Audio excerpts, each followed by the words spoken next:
ಪುತ್ತೂರಿನ ಒಂದಷ್ಟು ಬುದ್ಧಿವಂತರು ಮತ್ತು ಸಮಾಜಕ್ಕೆ ಏನಾದರೂ ಮಾಡಬೇಕು ಅಂತ ಹೇಳುವಂಥ ಚಿಂತನೆಯನ್ನು ಇಟ್ಟುಕೊಂಡು ಇವತ್ತು ಸಮರ್ಪಣಾ ಟ್ರಸ್ಟನ್ನು ರಚನೆ ಮಾಡಿಕೊಂಡು ಅದರಡಿಯಲ್ಲಿ ವಿವಿಧ ಕಾರ್ಯಗಳನ್ನು ಮಾಡಬೇಕು, ಸಮಾಜಕ್ಕೆ ಉಪಯೋಗ ಆಗುವಂಥ ಮತ್ತು ಸಮಾಜಕ್ಕೆ ಪ್ರೇರಣೆ ಕೊಡುವಂಥ ಅನೇಕ ಕಾರ್ಯಗಳನ್ನು ಮಾಡಬೇಕು ಅಂತ ಹೇಳೋ ದೃಷ್ಟಿಯಿಂದ ಇವತ್ತು ಈ ಸಮರ್ಪಣಾ ಟ್ರಸ್ಟ್ ಅನೇಕ ಕಾರ್ಯಗಳನ್ನು ಮಾಡ್ತಾ ಇರ್ತಕ್ಕಂಥ ಬಹಳ ಸಂತೋಷದಾಯಕವಾಗಿರ್ತಕ್ಕಂಥ ವಿಚಾರ. ಯಾಕೆ ಅಂತ ಕೇಳಿದರೆ, ಇವತ್ತು ಆಧುನಿಕ ಕಾಲದಲ್ಲಿ ಸ್ಪರ್ಧಾತ್ಮಕ ಯುಗದಲ್ಲಿ ನ್ಯೂಸ್ ಪುತ್ತೂರಿನಂಥ ಒಂದು ಸಂಸ್ಥೆಯನ್ನು ಹುಟ್ಟುಹಾಕಿಕೊಂಡು ವೆಬ್ ನ್ಯೂಸ್ನಂಥ ಕೆಲಸಗಳನ್ನ ಮಾಡುವಂಥ ಒಂದು ಸವಾಲಿನ ವಿಚಾರ.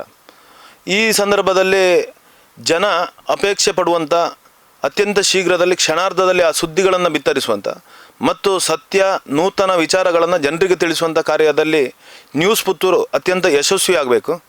ಮತ್ತು ಇವತ್ತು ನಾವೆಲ್ಲ ನೋಡ್ತಾ ಇದ್ದೇವೆ, ಋಣಾತ್ಮಕ ವಿಚಾರಗಳನ್ನು ಹೆಚ್ಚು ಜನ ಸ್ವೀಕಾರ ಮಾಡುವಂಥ ಸಂದರ್ಭದಲ್ಲಿ ಸಮಾಜದಲ್ಲಿ ಮತ್ತು ದೇಶಕ್ಕೆ ಏನು ಧನಾತ್ಮಕ ಅಂಶಗಳು ಬೇಕಾ ಅದನ್ನು ಕ್ರೋಢೀಕರಿಸಿ ಜನರಿಗೆ ತಲುಪಿಸುವಲ್ಲಿ ಈ ನ್ಯೂಸ್ ಪುತ್ತೂರು ಯಶಸ್ವಿ ಆಗಬೇಕು ಅಂತ ಹೇಳುವಂಥದ್ದು ನಮ್ಮ ಹಾರೈಕೆ.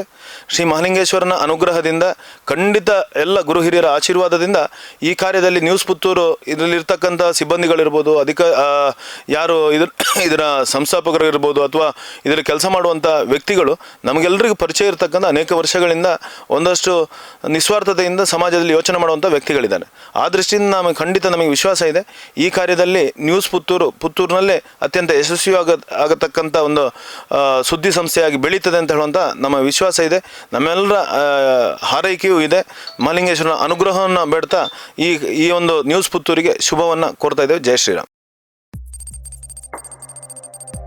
ವಸ್ತುನಿಷ್ಠತೆ, ವಿಶ್ವಾಸಾರ್ಹತೆ, ನಿಖರತೆಗಾಗಿ ನೋಡ್ತಾ ಇರಿ ನ್ಯೂಸ್ ಪುತ್ತೂರು, ಜನಮನದ ಪ್ರತಿಧ್ವನಿ.